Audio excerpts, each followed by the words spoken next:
Once upon a time, in a small fishing village nestled by the shimmering sea, a seasoned fisherman named Silas cast his net, hoping for a good day's catch.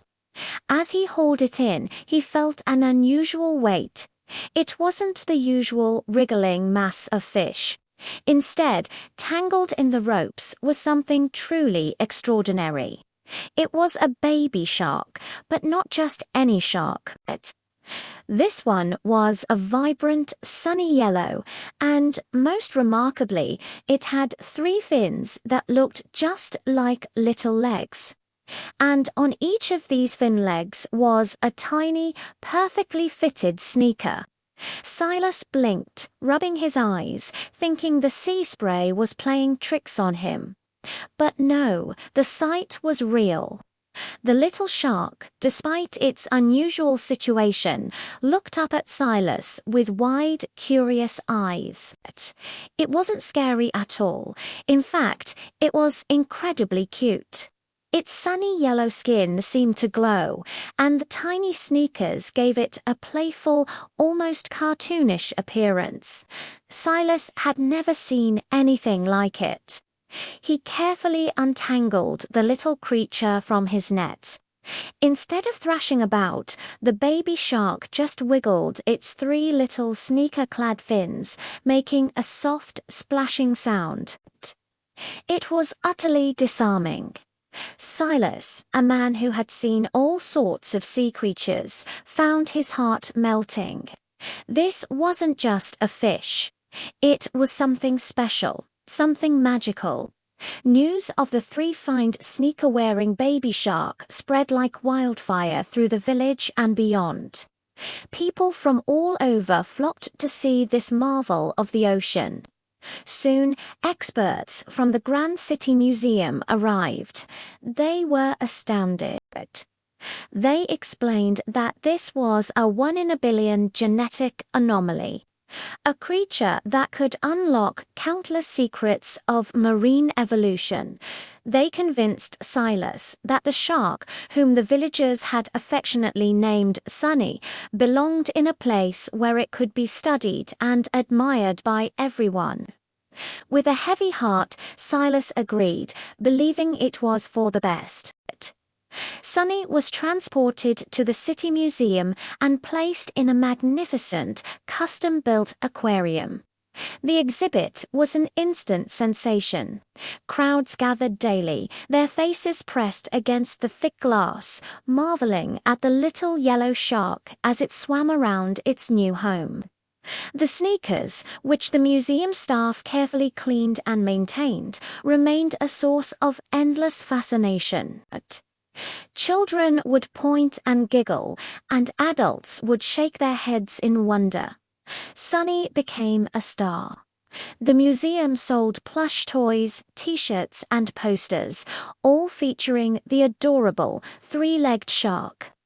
It seemed like Sunny had everything a little shark could ever want. But as the days turned into weeks, a young boy named Leo, who visited the museum every day after school, noticed a change in Sunny.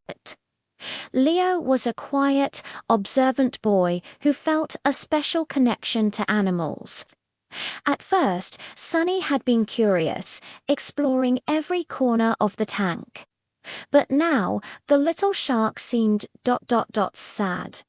It would spend hours just floating in one corner, its bright yellow color looking a little duller.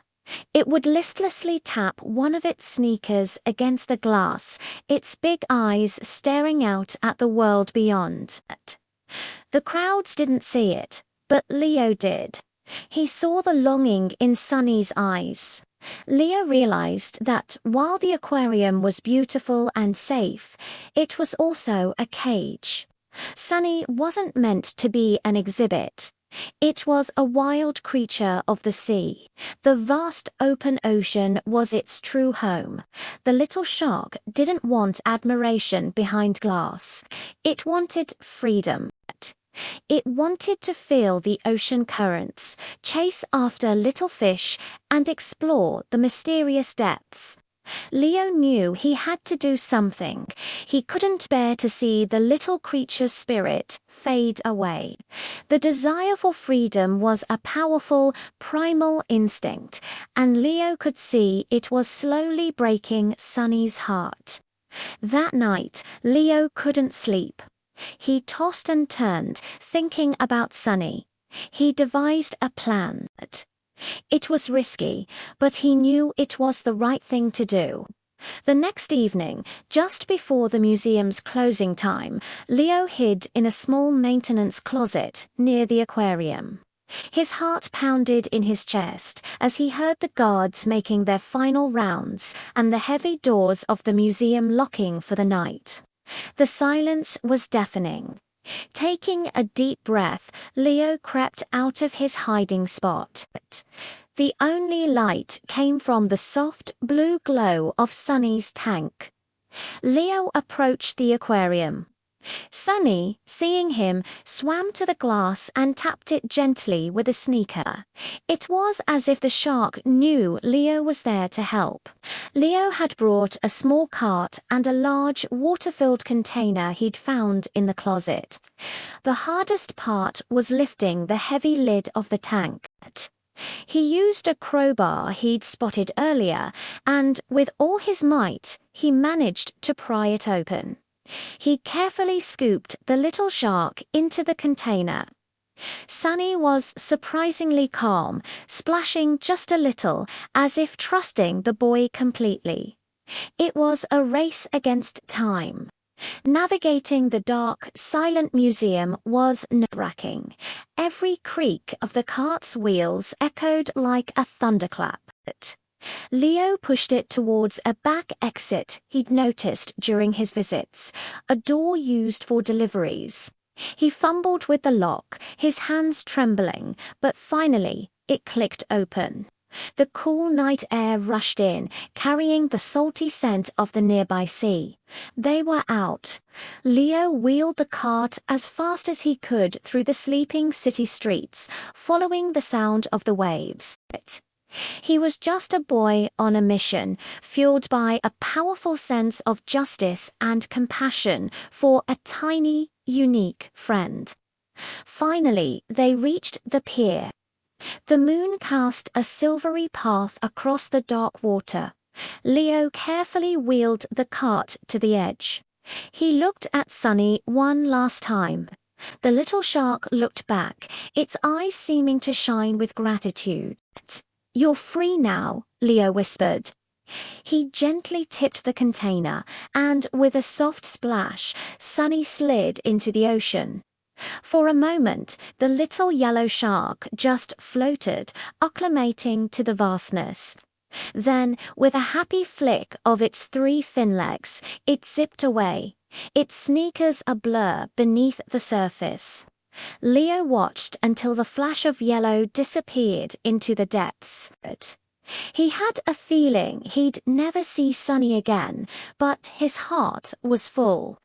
He knew he had returned a piece of magic back to where it truly belonged, the endless, mysterious and beautiful sea.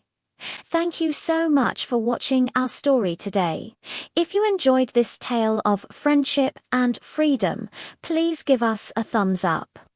And don't forget to subscribe to our channel for more amazing stories. Hit that notification bell so you won't miss a thing. We'd love to hear your thoughts in the comments below. Until next time, stay curious and kind.